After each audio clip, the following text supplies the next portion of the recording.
Good morning, everybody. Yeah, no music to introduce today. This is really just a quick hello, checking in, and taking a second to talk about Chad Daybell.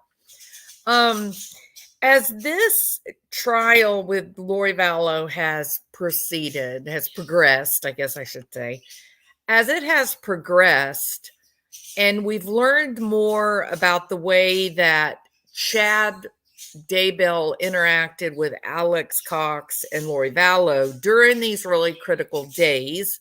The day of the paintball gun incident with Tammy Daybell, the day that we believe that Tyler Ryan was murdered, and the day that J.J. Vallow was murdered. These were some really critical days in their lives, and I think that the prosecution has done a really good job showing the intersect of these three. Well, can I just call them psychopaths? Um, I think they've done a really good job showing that intersect in a way that I was really getting worried. I'm going to tell you straight up until yesterday. Hey, Elizabeth Gregory, welcome. I was really beginning to get very worried about if they were going to make a connection with Lori-Vallow. I was really concerned. So I think they did that yesterday, and thank goodness, right? Good morning, critters. How are you? Hey, Team Doocy Doo 222. Hi, Hybrid Pisces. Welcome. Hey, Pam Frenchman. Good to see you. So I wanted to take a minute though and talk about this. When I do a video related to Lori-Vallow, Chad Daybell, and whatnot. Now, typically, because this is YouTube, I do make a lot of jokes. I do try to find a little bit of, entertainment value in some of these horrific, horrible cases for sure. And there's no doubt that these are this is a train wreck from the word go. The level of destruction and the breadth of the number of people that were harmed by the actions of Chad Daybell and Lori-Vallow it's shocking. If you took any one of these individually, it would be terrible and it would be awful, but it would not be newsworthy because these are common crimes that are happening across the country. But what makes this so notable is that it all happened all around this one woman, Lori-Vallow. That something about Lori attracted all of this chaos. Now, I've long said, related to this case, for a long time, I've said, in the case of personality disorders, you can take one person with a personality disorder that would never physically harm another person. They may be odd, they may be aggressive, they may be unprincipled, but they never would have, on their own, in isolation, they never would have gotten to that level of violence against others.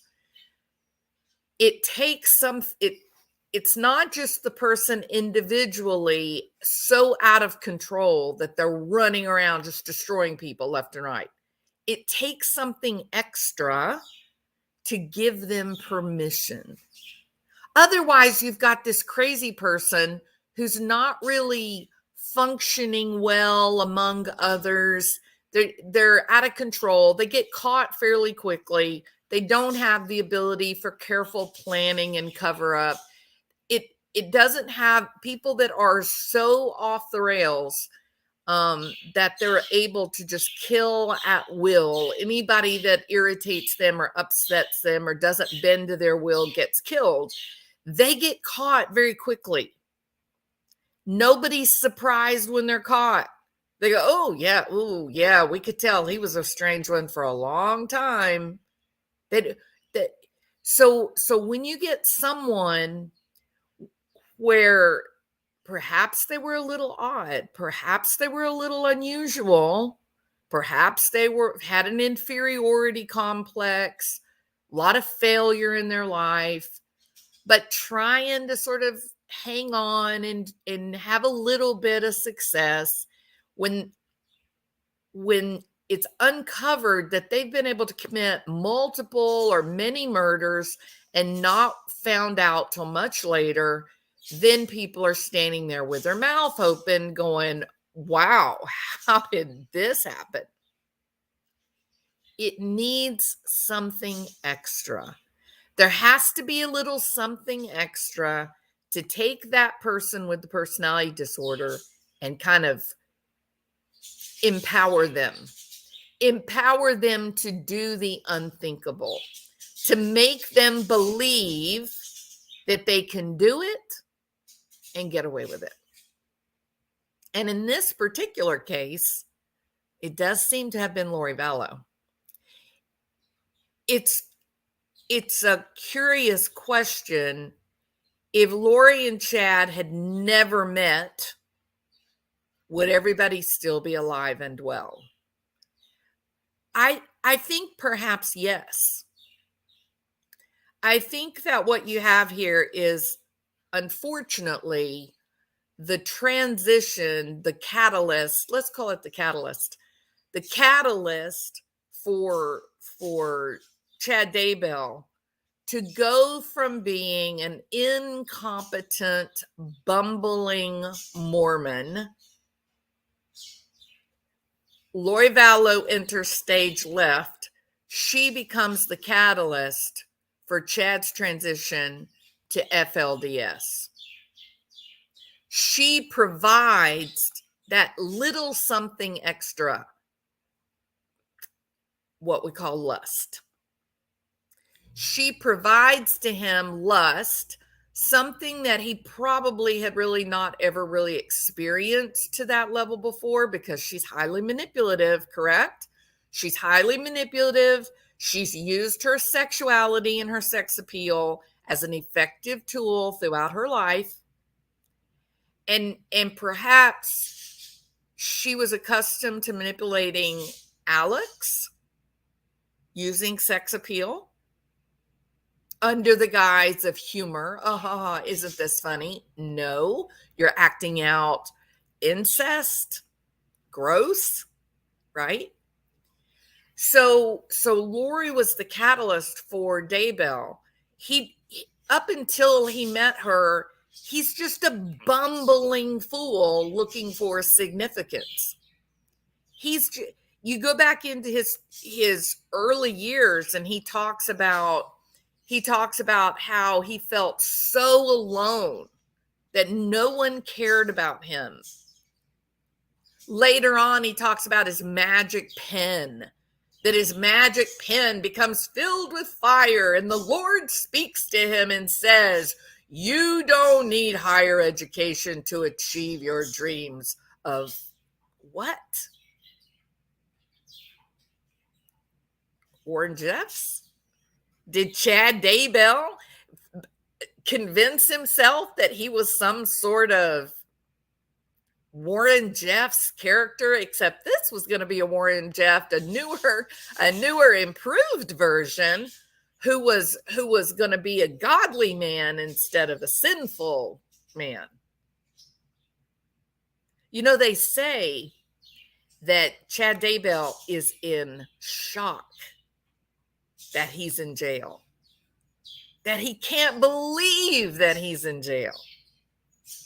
Why? So I think, I really do believe that Chad Daybell is just this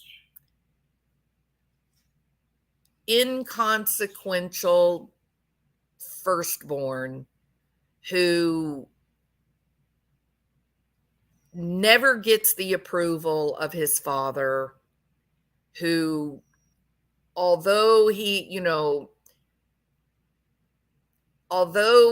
been given the priesthood to be a Mormon, that's only because, of his, what is it? loins on fire, that just because he's a man with certain man things, that he gets the priesthood, correct? And that's really the only thing of power or significance that he ever achieves.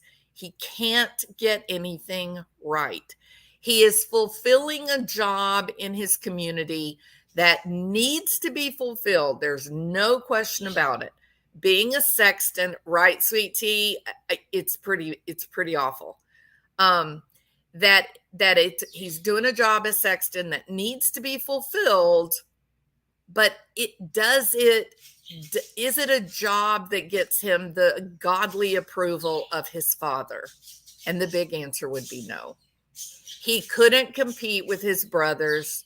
His family got educated. They all run around with master's degrees. And there he is. Now it's quite interesting. Tammy Daybell is the quiet, long-suffering character in this story who really was the heroine. She was really the person that had the backbone. She was really and truly the one person who had substance and merit. And here's what I mean by that. Chad is this bumbling fool, right? We all know it.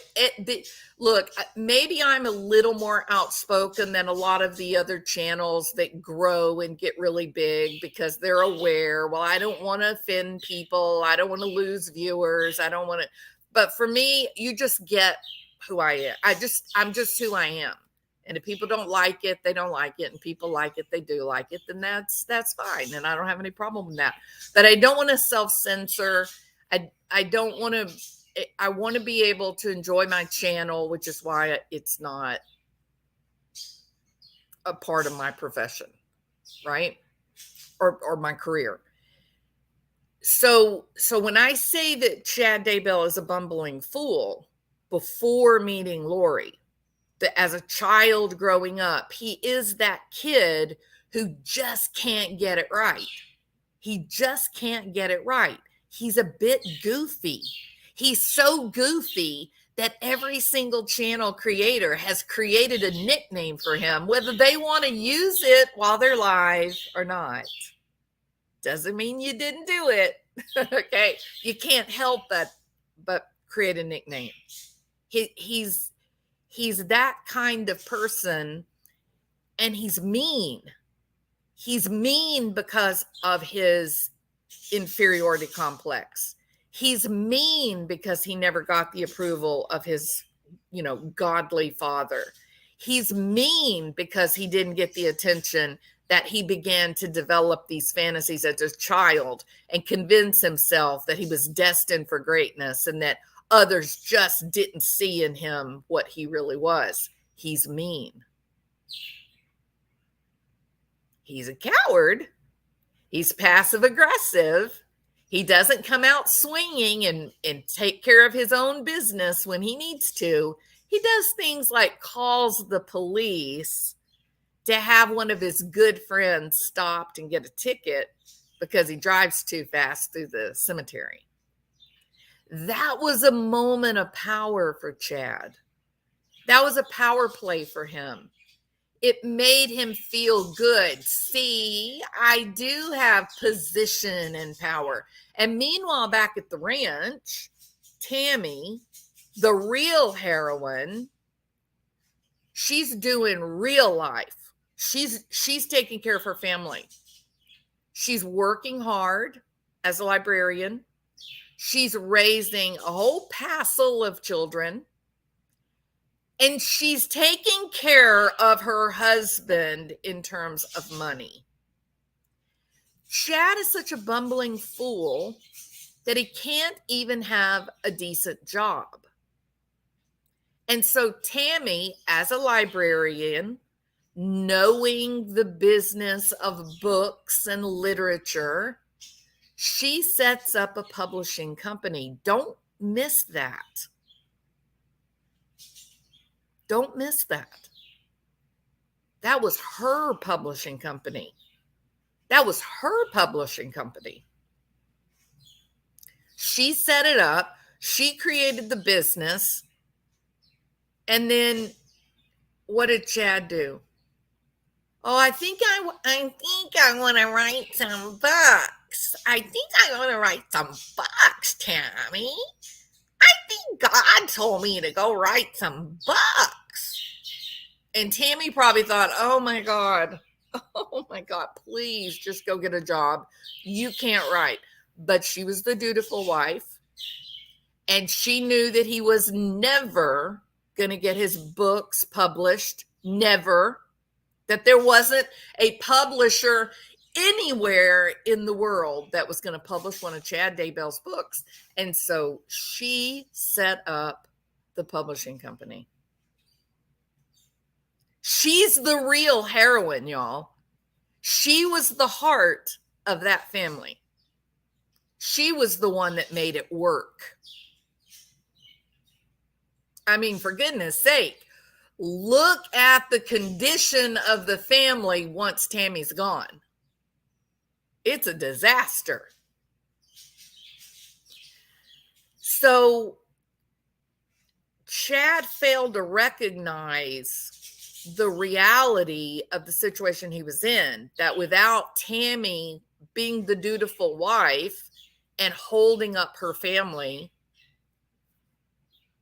that he would just founder. And he did. He has dramatically.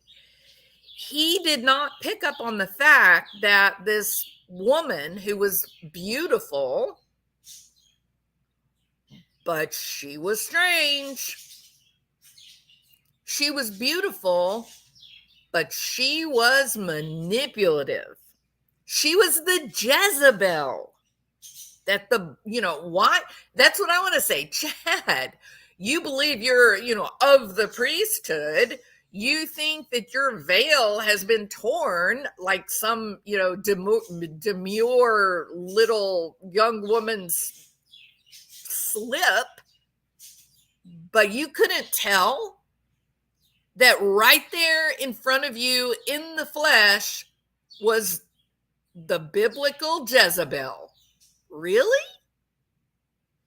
So just like everything else in Chad's life, he just fell into it. He just bumbled along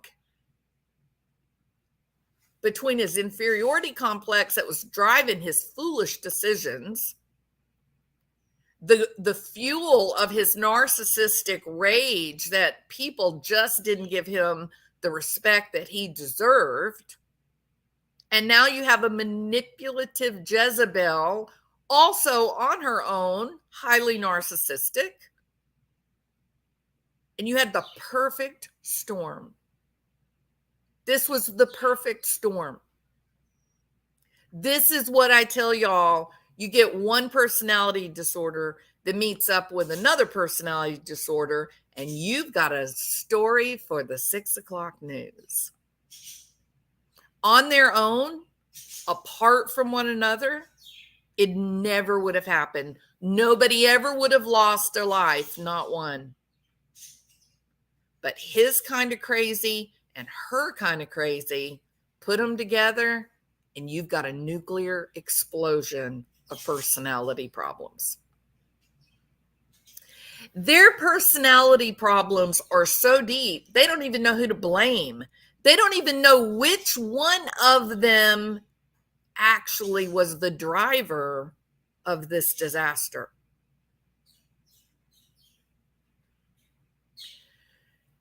So for Chad specifically, Chad is the one who brought the magic, quotation marks. Chad was the one with visions. Chad was the one with the red hotline to God. Lori was just the manipulative Jezebel who was using her sexual appeal to get power. Now, of course, women that tend to over-identify with the female gender role They usually do carry with them these fantasies or deep longing for this kind of romantic, over the top love stories, right? Like Guinevere and Sir Lancelot, um, angst-filled love affairs. They have these delusions. They make the idea of a love affair metaphysical, that it's otherworldly, that it's fated throughout time. I don't know why they do that, but they do. They have these very rich fantasies of love, right? So this was you can see where Chad, feeling unfulfilled and unloved and unappreciated, fueled by Lori's seduction, aka manipulation, fueled by Lori's seduction and her little girl fantasies of fated destiny, love affair, soulmate crap, right? That together, bad things were bound to happen. Because even though their weaknesses were like magnets and attracted each other, pulled them together, neither one of them was healthy. Neither one of them had a healthy bone in their body. The one that kept Chad afloat was Tammy.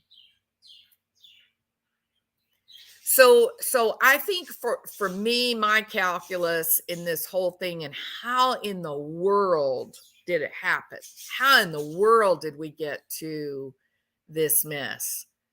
I think that, well, let me ask you for a minute to think about Warren Jeffs for a minute. Warren Jeffs is very much the same exact character as Chad Daybell. Warren Jeffs was this kind of goofy, bumbling, curious fellow. The dad, same thing with Chad, firstborn, the dad saying, you gotta do right. You gotta be tough. You're the leader of the family. You're the firstborn. It's all coming to you. Yada, yada, yada, right? So you've got these men that are a little curious, and they're not really very well suited for leadership to begin with. And maybe they're not particularly intelligent, either one of them. And you're sitting there right now, and then you're going, wait, what? What are you talking about, Jules? Warren Jeffs created a kingdom. Of course he was intelligent. Okay, hold on. You can point out all you want to Warren Jeffs' kingdom, but I'm going to tell you, Warren Jeffs and Chad Daybell are the same animal with the same weaknesses, the same feelings of inferiority, the same childhood of never being accepted at school by friends. They're the same guy. Now, the difference is with Chad Daybell, the catalyst for Chad Daybell to turn into a monster was Jezebel.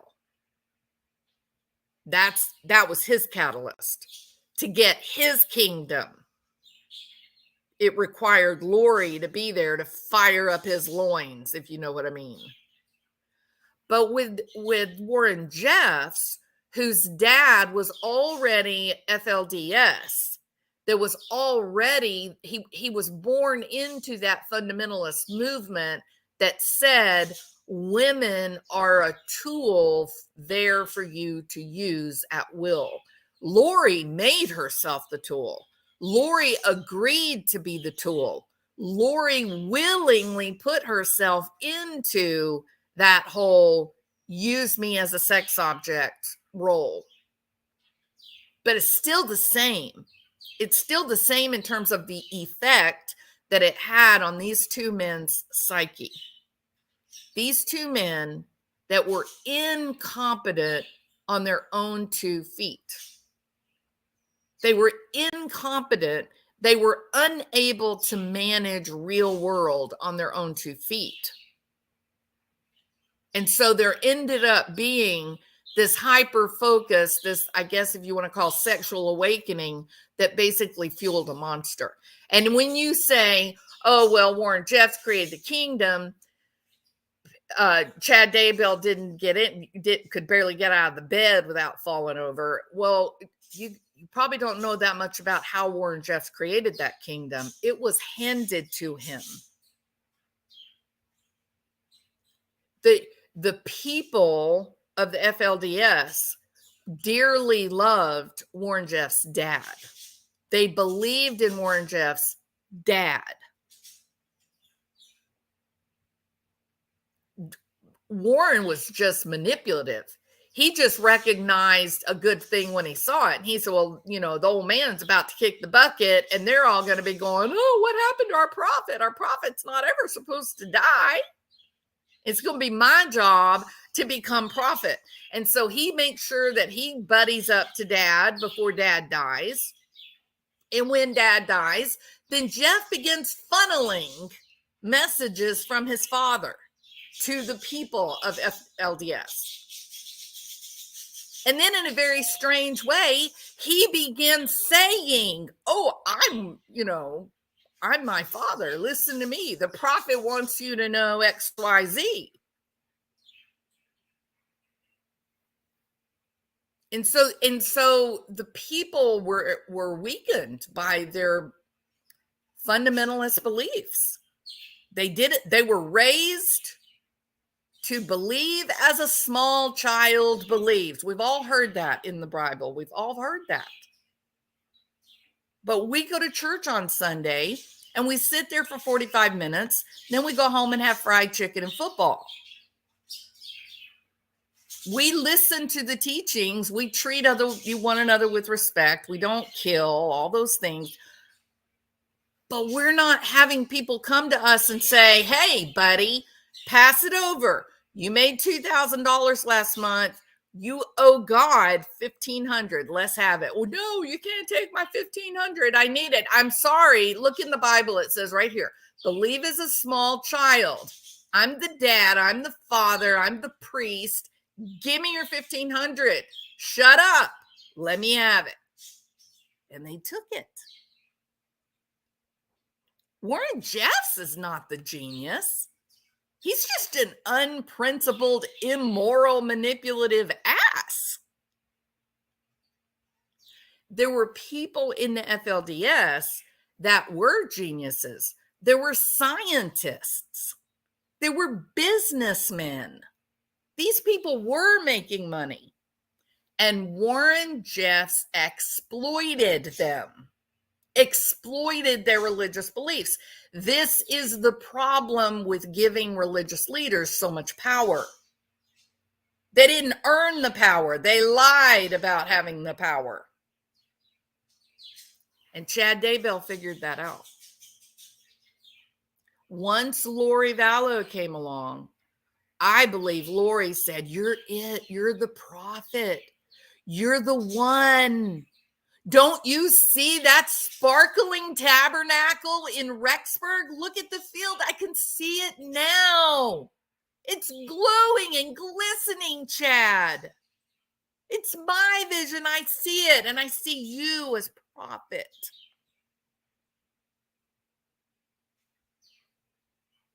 What was going on in Rexburg was exactly what was going on in Utah and Arizona, and then later Texas with Warren Jeffs. Exactly the same thing.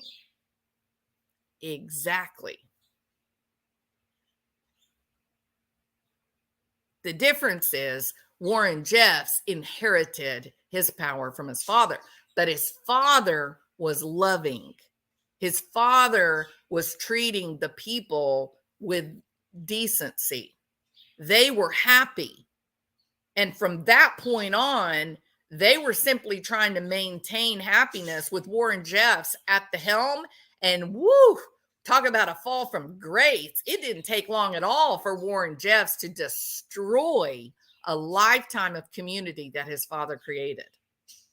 He destroyed it first in Arizona. And when that got so bad, he went on the run. He and his favorite sister wife were going to strip joints. They were laid up in the damn Marriott watching pornography. This guy was a creepazoid of the highest order, you guys.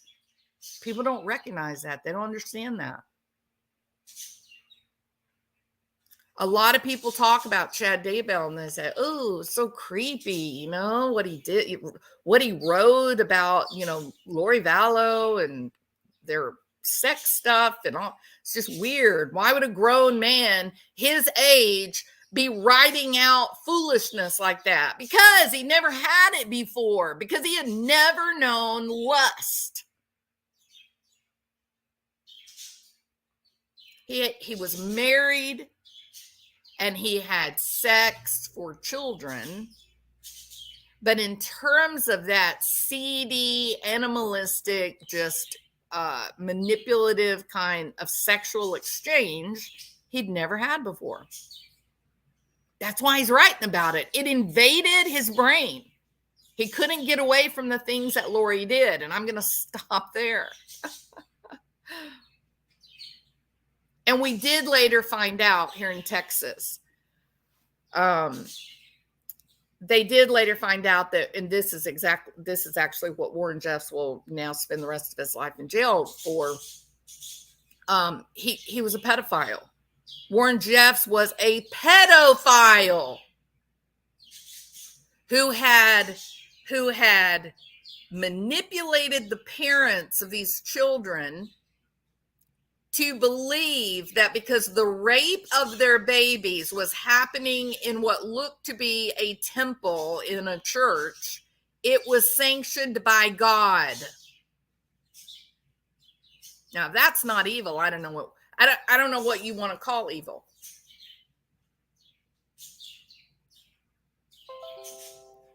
So we can look at Chad and Lori and Melanie Gibb and all the whole kit and caboodle. We can look at that whole mess and we can marvel at it. We can say, wow, that's amazing. How did all this happen? But the reality is that we know how it happened.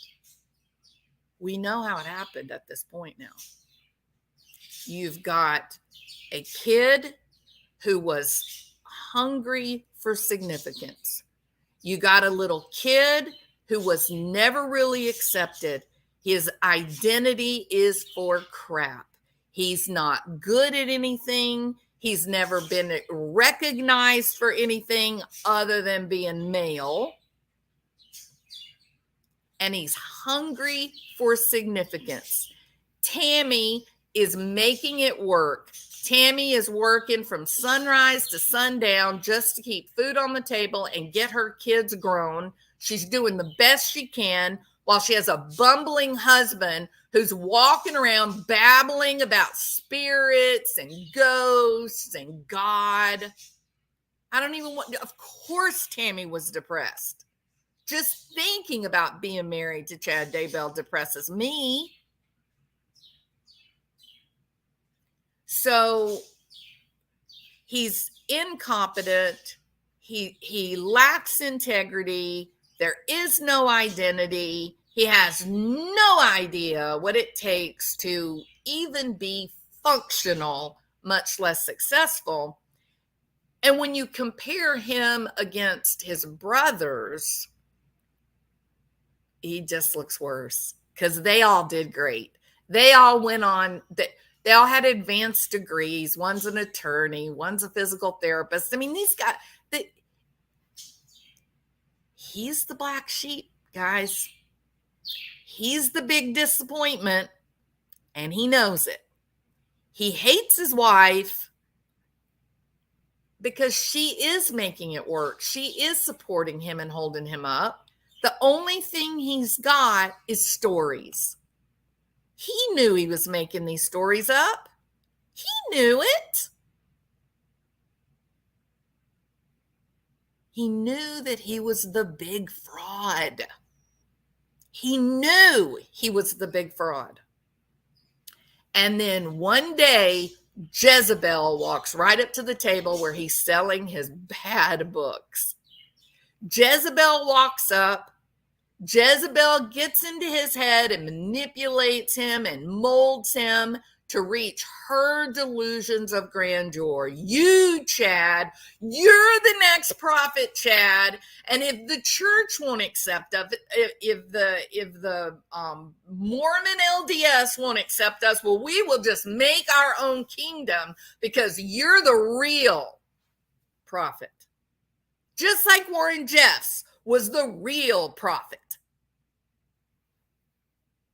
And they both went off the deep end sexually and allowed it to lead them to places that turned them into monsters.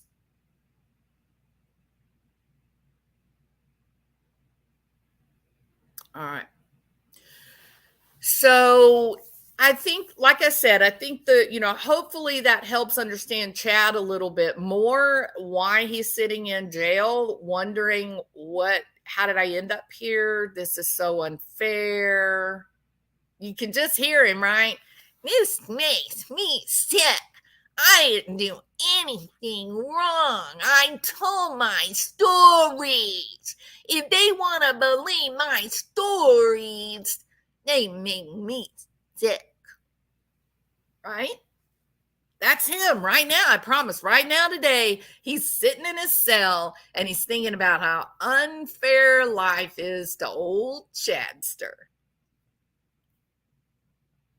Lori is tickled to death. Why do I think she's tickled to death? Because she's got what she's always wanted. What was it? Fame. She's got it. She's got it. Everybody's talking about her. People are writing newspaper articles about her. She's being featured on television. And right now, she's in the middle of the Lori-Vallow show.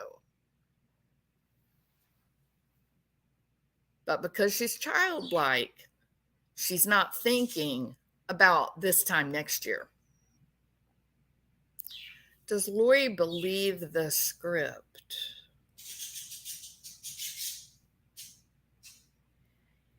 I do think Lori, I do believe that Lori believes the script. I didn't really know that. I didn't have an opinion about Lori believing the script until I heard Colby's phone call with her. And when I heard Colby's phone call with her, I thought, she's deep in this. She's deep into the delusion. That is not crazy. Don't get me wrong. Just because she believes that they were going to be king and queen and they were going to rule over these 144,000, do I think that she believed metaphysically this sort of magical 144,000 wearing crowns of gold? No. But I do think that she believed that through Chad, she would be able to orchestrate a lifestyle where they would be sitting at the head of the church. I think she believed that they would be able to orchestrate a lifestyle where they would be worshiped, all in the name of God, of course, right? But it's just a tool. There's a lot of so-called men of God that are really only there for their own power. They don't believe a word of what they're saying. That is real. So, but I do think her delusion is pretty firm, or it was. I'm not sure about now, but definitely was.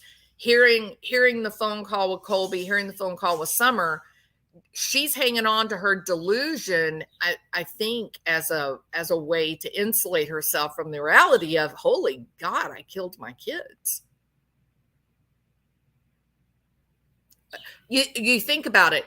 If she lets go of her delusion, if she says, okay, I better get in touch with real life here, I better get back down to earth where I belong, then she has to admit something about herself that she might not be able to survive.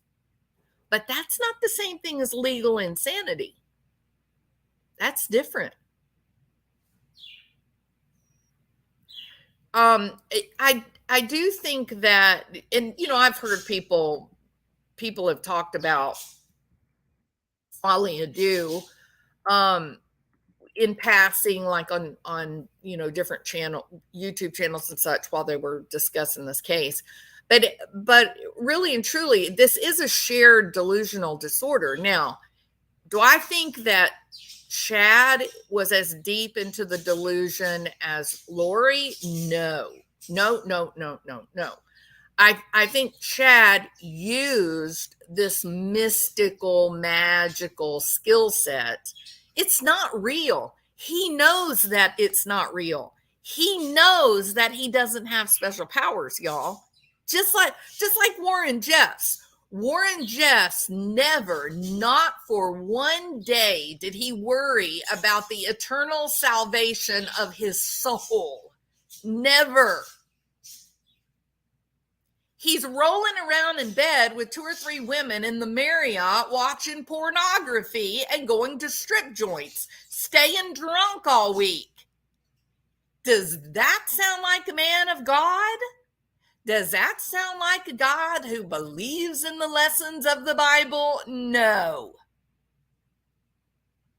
Their religion was their tool to control others, to get access to their money, their children, their sex. That's all it was. This is pretty animalistic.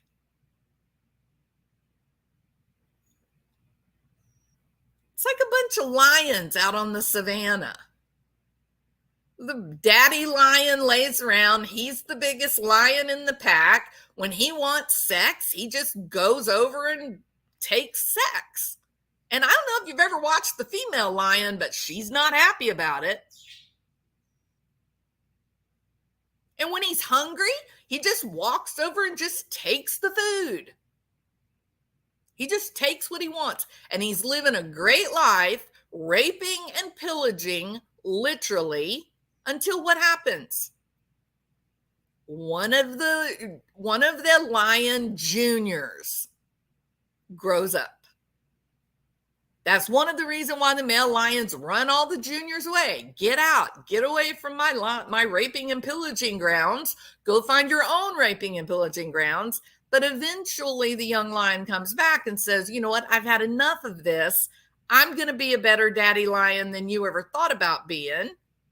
And then he, basically either kills the daddy lion or runs him off away and takes over the raping and pillaging. Now, those of you that like lions, I'm sorry, but that's the reality, okay? Mother Nature is a cruel and horrible thing.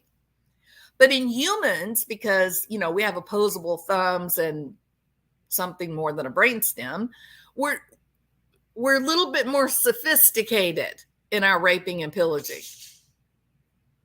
And so for Chad, as well as Warren Jeff, both being guys with zero skills, goofy, uncoordinated, poor identity development, failure in the eyes of the father, they used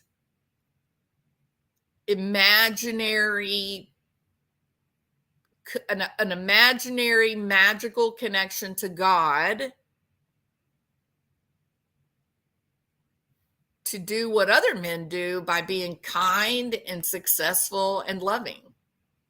It's the only way they could get access to the Jezebel, right? All right. So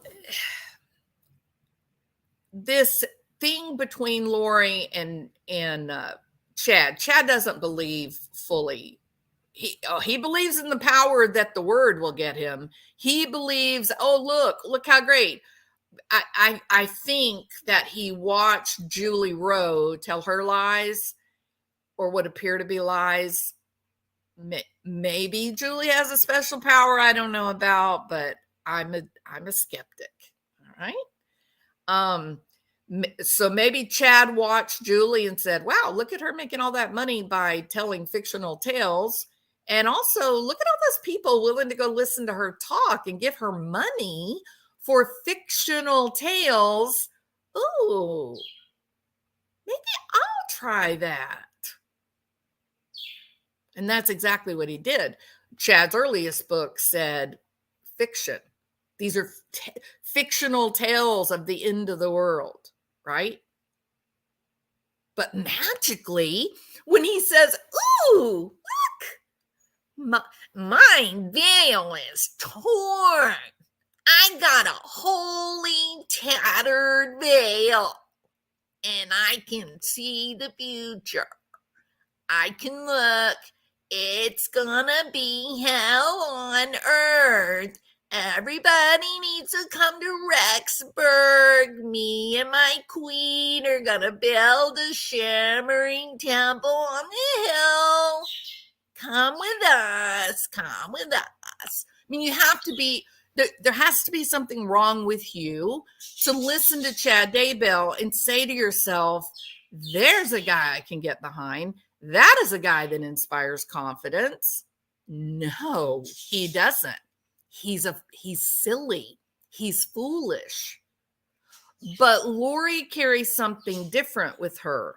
Lori is beautiful, something unfortunately that our culture really does kind of value, and we shouldn't.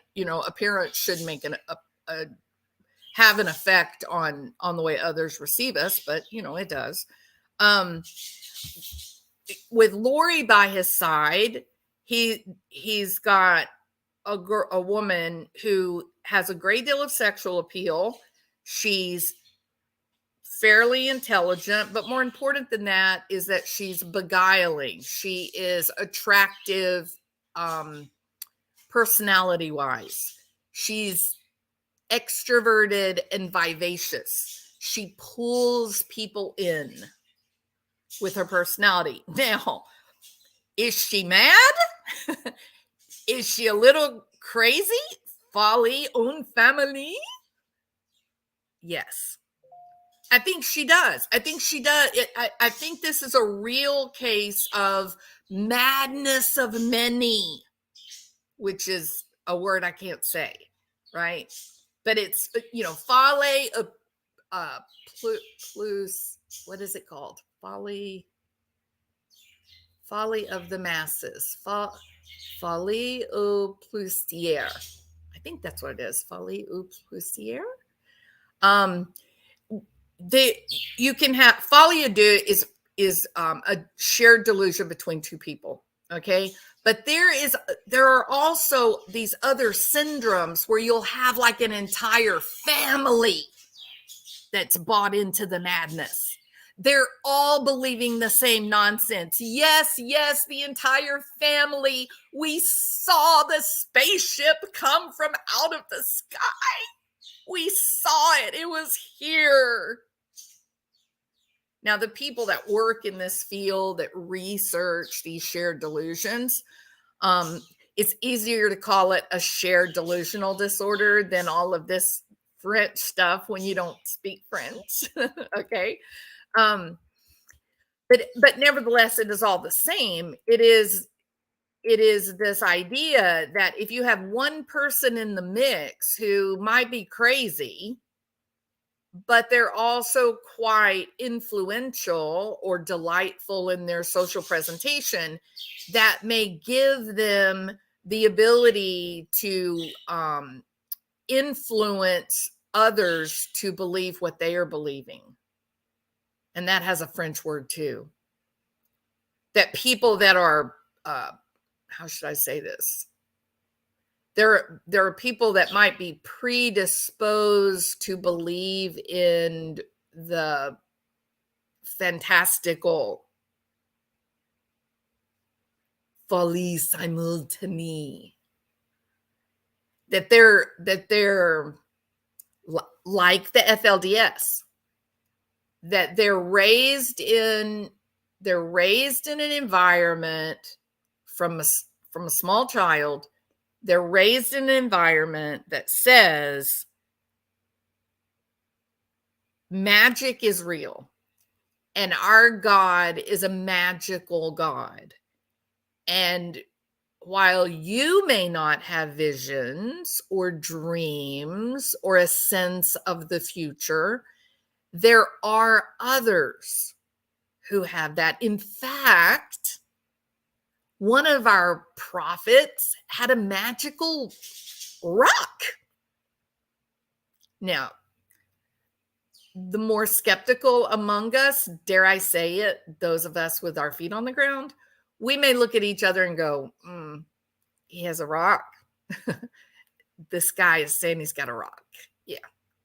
And that guy over there, folie simultanée, is giving him money so that he can use his rock to find gold. My, that is a godly thing. I'm quite sure our Jesus is tickled to death about our prophet's ability to find gold with his special talking rock. Now, this isn't to be offensive toward people that are Mormons. It's the exact opposite.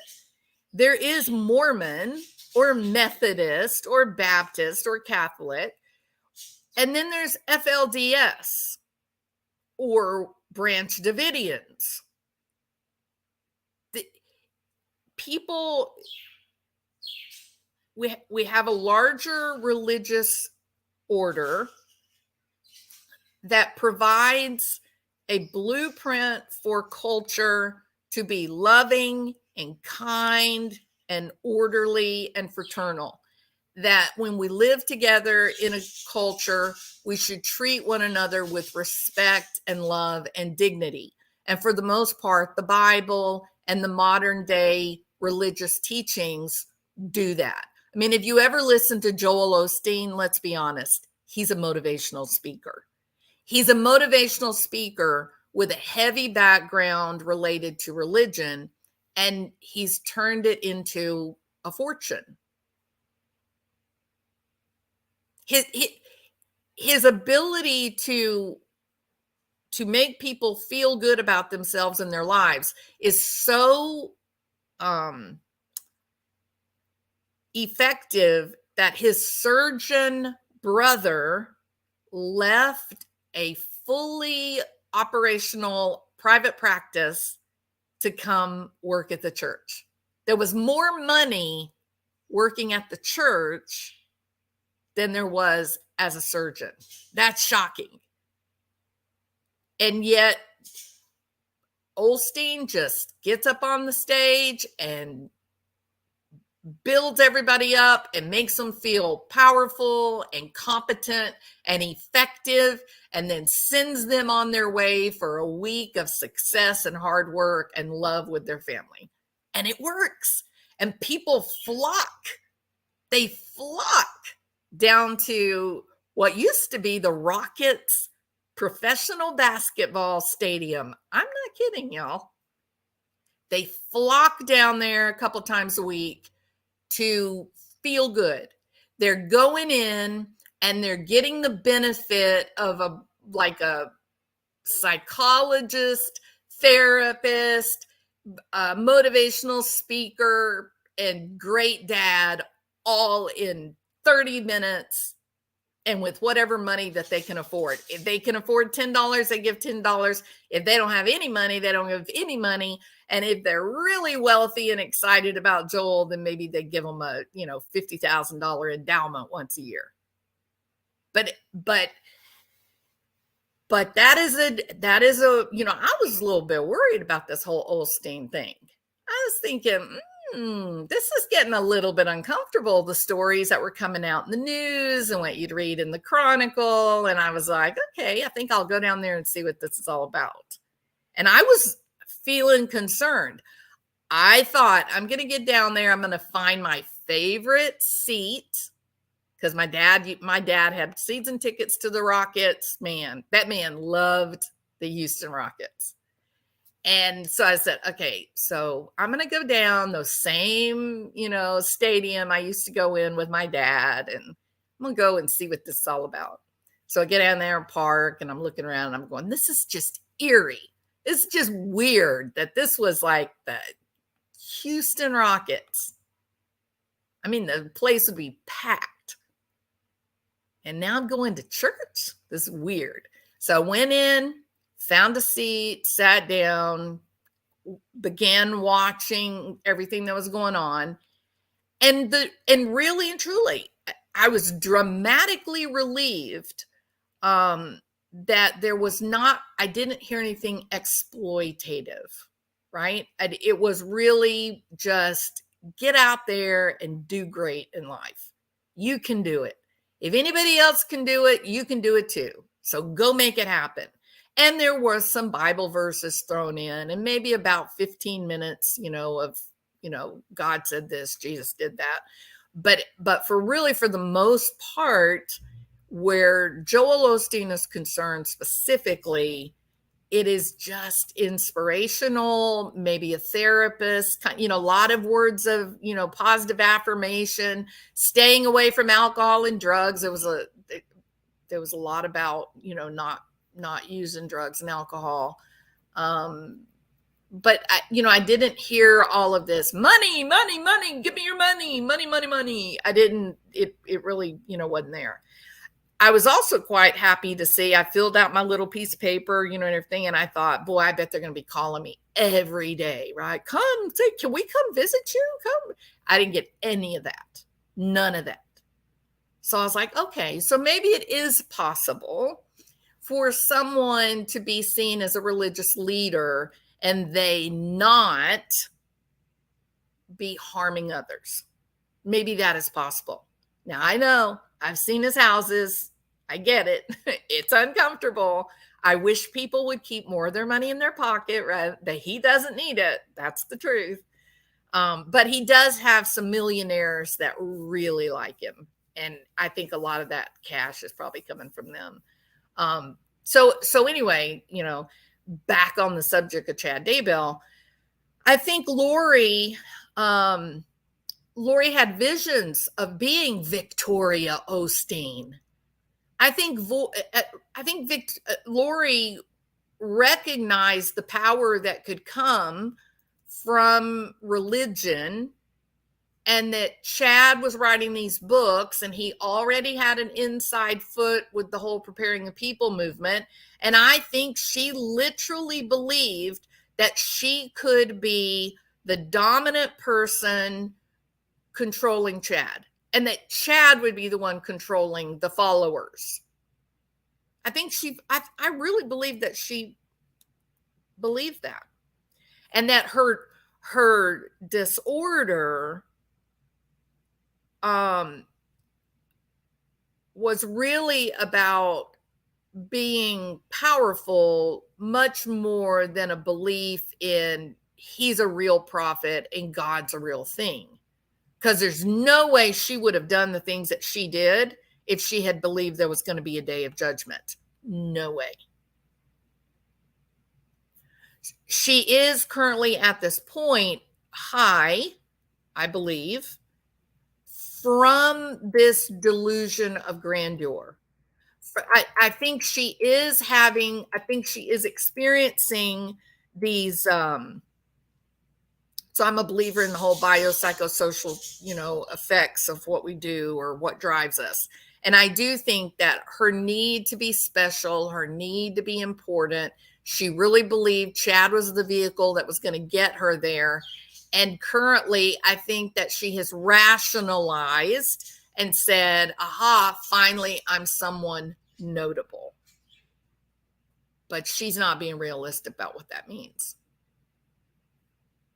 And Chad, on the other hand, he's an unprincipled, untalented, poor old sap that got manipulated. He's the cautionary tale. I can see this now, him sitting in jail, him warning people about the Jezebels in the world. They'll be your the Jezebels look so pretty, and they're gonna be your downfall. Stay away from them. I can see that, right? All right. Okay, so this, my point to today is to point out that there is actually very little difference between Warren Jeffs of the FLDS and Chad Daybell. I think they came from the same thing. I think they were built up by the same drug, lust, and I think they both will have a terrific downfall. You guys have a great day.